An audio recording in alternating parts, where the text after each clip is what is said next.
Hi, this is Gary from MacMost.com, and this is the first look at Apple TV. We just got our Apple TV, and we're going to go and set it up now. So the first thing happens when you plug it in, it shows you the Apple logo, and then it comes up with a language list of languages. So we're going to choose English here. And we're using the little remote, the same remote you get with a new Mac, by the way.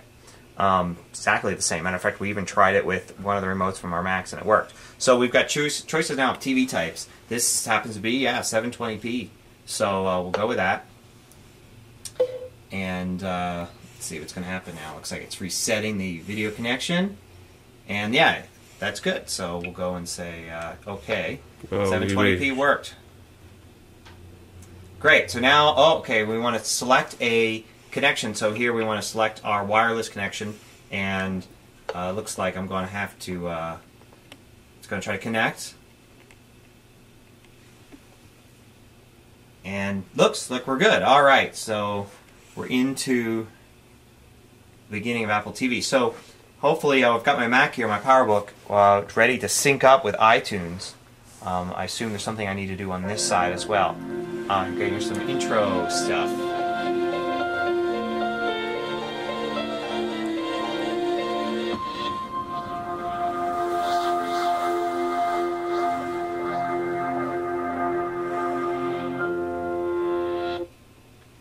Pretty nice. I can definitely tell it's 720p. Everything else we have here, DVD and all, is okay. So here, 5 digits appear, and sure enough, in iTunes, I have this new device right where the iPod normally would appear, and it's got 5 boxes there. So I'm going to enter this number in. I assume it's just a random number, and it says now varying Apple TV passcode. And now I get on the screen, it comes up, and I'm able to name my Apple TV here on the Mac. So I'm just going to keep it as Apple TV, say OK. That's the default name. And now it says authorizing Apple TV with the iTunes Store. Okie doke. And it's asking me to register. I'll skip that right now and not register it. So I guess authorizing with the iTunes Store is basically allowing the Apple TV to play my purchased movies, music, and such. And now it actually has changed to syncing. And sure enough, there on the screen I see the little syncing squirrely thing. Supposedly it's supposed to be syncing movies first, and then TV shows, and in this order.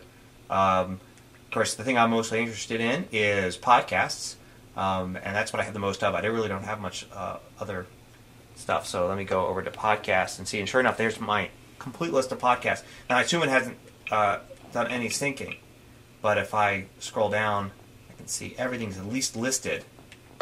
And if I want to go to MacMost, sure enough, there's the MacMost episodes. And I guess it's going to then, it's like streaming this in. Look at that. I mean, that was really quick to be able to go from setup to actually displaying video. And I can go back and look at all this stuff on my, so here's a potential issue. Look at my Mac here.